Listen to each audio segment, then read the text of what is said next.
I used to think the worst part of falling behind on bills was the money. It was not. The worst part was the silence. After you closed the banking app, when the room got quiet, the bills stayed on the table, and your brain started inventing punishments nobody had even threatened yet. I remember one Friday night staring at my checking account with a grocery receipt in my pocket, a car insurance notice on the counter, a credit card payment due in 2 days, and rent coming like a train I could hear but could not stop. The numbers were not complicated. They were just not enough. And that is the lie most people believe about personal finance. They think if they were smarter, calmer, or better at budgeting, every bill would fit neatly into place. But sometimes the budget is not broken because you are careless. Sometimes the budget is broken because real life is more expensive than the paycheck routine was designed to survive. If you like calm, honest financial breakdowns with real examples, real numbers, and no hype, subscribe to the channel before we go deeper, because this video is not about pretending unpaid bills are harmless. It is about understanding which ones can hurt you first. The idea that changed everything for me was simple. When you cannot pay every bill, you are not choosing between good and bad. You are choosing between damage now, damage later, and damage you may be able to negotiate before it becomes permanent. That sounds cold until you need it. Because in a stressful month, your emotions will tell you to pay the bill that makes you feel most ashamed. Your phone will tell you to pay the bill with the loudest notification. Your fear will tell you to pay the company that uses the scariest words. But money management is not about obeying the loudest bill. It is about protecting the parts of your life that allow you to recover: shelter, transportation, utilities, insurance, taxes, income. After those are protected, then you deal with the bills that mainly attack your credit score, your pride, and your peace of mind. I learned that the hard way because my first instinct was to protect my credit card. Not because it was the most dangerous bill, but because it made me feel like a failure. The balance was right there, glowing on the screen, acting like a public grade on my adulthood. So I almost paid it first. I almost used the last clean money in my account to keep that little minimum payment from turning red, while the car insurance sat unpaid beside it. And for one strange second, that felt responsible. Then I asked a better question. If I pay this, what does it protect? And if I do not pay that other bill, what could it break? I did not pay the credit card first that night. I hated that decision. It felt like letting a crack appear in the version of myself I wanted the world to see. But I paid the car insurance because driving uninsured could turn one bad month into a legal and financial mess I could not afford. Then I called the utility company before the bill became a shutoff problem. That call was uncomfortable, but not nearly as bad as the story I had been telling myself. The person on the other end did not laugh. They did not judge me. They gave me options, dates, and a payment arrangement. That was the first lesson. Many bills become more dangerous when you go silent.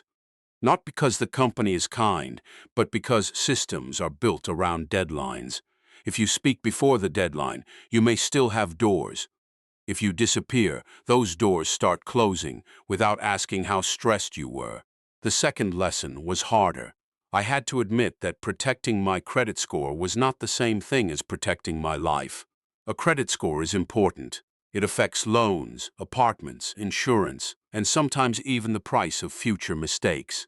But it is still a tool. It is not food, shelter, transportation, or income. Most people think credit repair begins after the damage.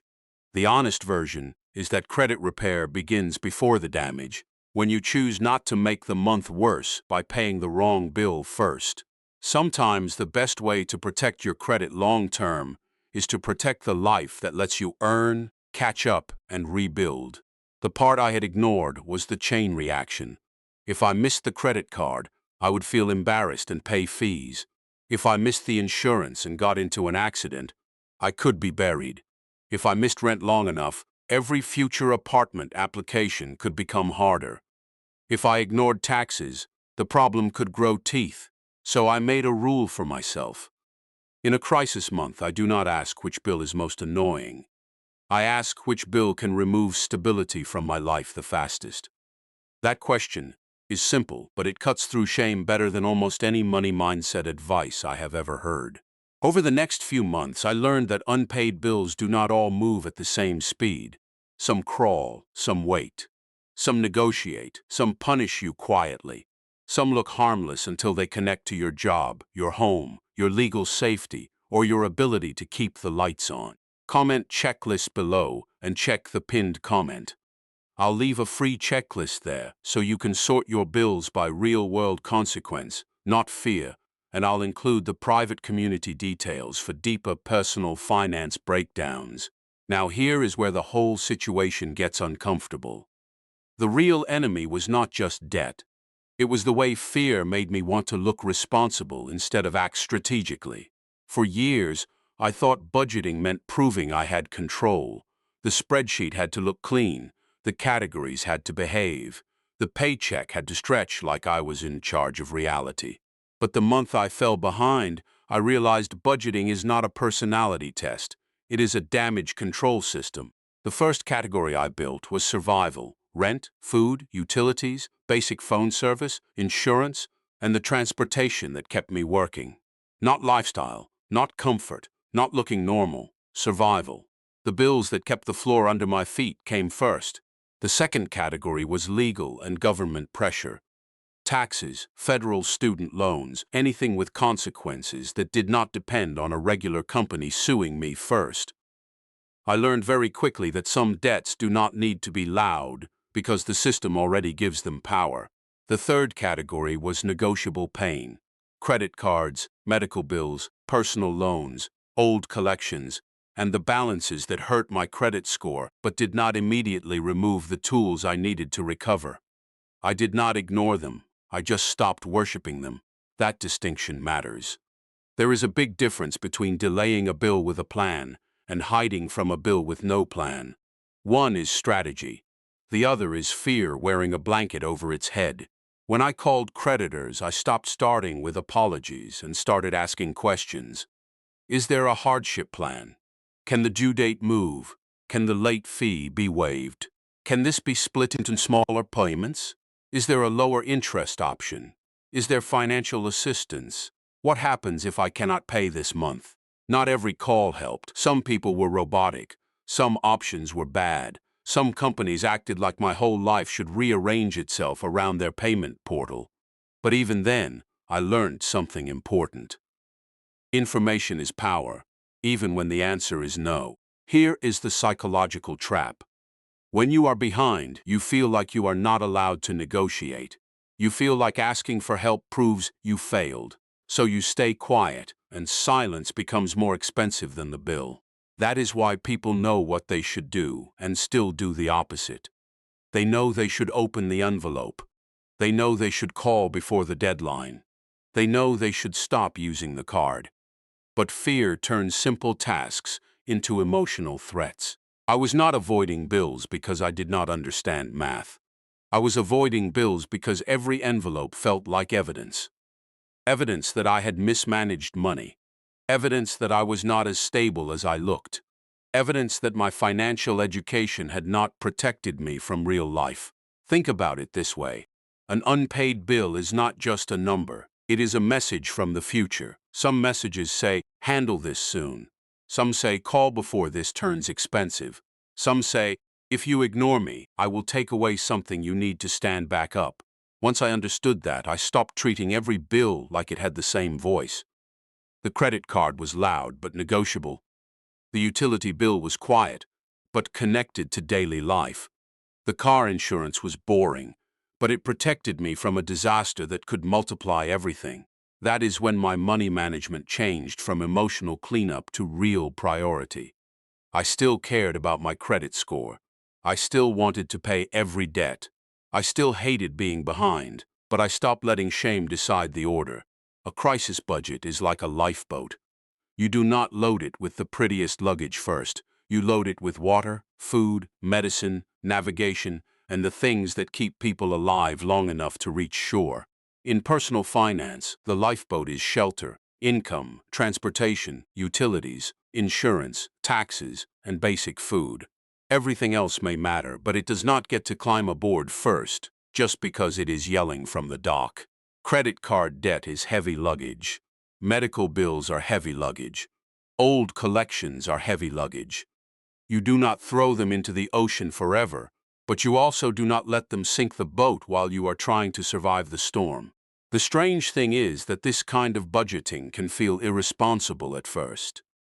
Paying by priority instead of guilt feels almost illegal when you have spent your whole life believing good people simply pay everything on time. But here is the honest version. When there is not enough money, paying everything is no longer an option. The only option left is choosing the order of damage. And choosing carefully is not failure. It is adulthood without the performance. Comment "traps" below if you want the free checklist. I'll pin it in the comments so you can see which bills are loud, which bills are dangerous, and how to build your own crisis budget without letting fear run the room. The practical solution starts before payday. Take every bill and write beside it one sentence. If I do not pay this, what happens next? Not what do I feel, not what do I fear, what actually happens next? Start with the must protect group. These are the bills connected to shelter, income, transportation, food, utilities, insurance, and legal safety. If one of these fails, the rest of your financial life becomes harder to repair. Then take the must communicate group. These are bills where silence makes the problem worse, but early contact may create options. Student loans, taxes, utilities, medical bills, lenders, landlords, insurance companies. The goal is not to sound perfect. The goal is to stay visible before the system moves without you. Finally, take the must negotiate group. Credit cards, medical bills, collections, old balances, and personal loans. Ask for hardship programs, lower minimums, settlement options, payment plans, fee waivers, or written confirmation before you agree to anything. Especially with old debt, never let pressure talk you into a payment before you understand what it could restart. Then build a tiny breathing room plan. Not a fantasy budget, not a perfect debt-free journey, just a 30-day survival map. What comes in? What must go out? What can pause? What can be reduced? What phone calls need to happen before the due date? And if you are trying to recover, do not build the plan around motivation. Build it around friction. Remove autopay from anything risky. Put due dates on one calendar. Open bills on one day of the week. Keep a small emergency buffer before throwing every extra dollar at debt. Your future self needs oxygen, not just discipline. The deepest lesson I learned is that unpaid bills do not only test your finances, they test your relationship with fear. They show whether you make decisions to protect your life or decisions to protect the version of yourself you wish other people could see. The order matters more than the panic. Pay to protect stability first. Communicate before doors close. Negotiate what can be negotiated. And never confuse the loudest bill with the most dangerous one. So look at your own stack. Which bill have you been avoiding because it makes you feel ashamed? Which one have you been paying first, only because it screams the loudest? Which quiet bill could actually create the bigger chain reaction if you keep ignoring it? Comment checklist below and check the pinned comment. I'll leave the free bill priority checklist there, along with simple notes and private community details for calm personal finance breakdowns when money feels tight. The monster was never the envelope. The monster was not knowing what came next, and once you learn the order, fear stops being the boss of your money.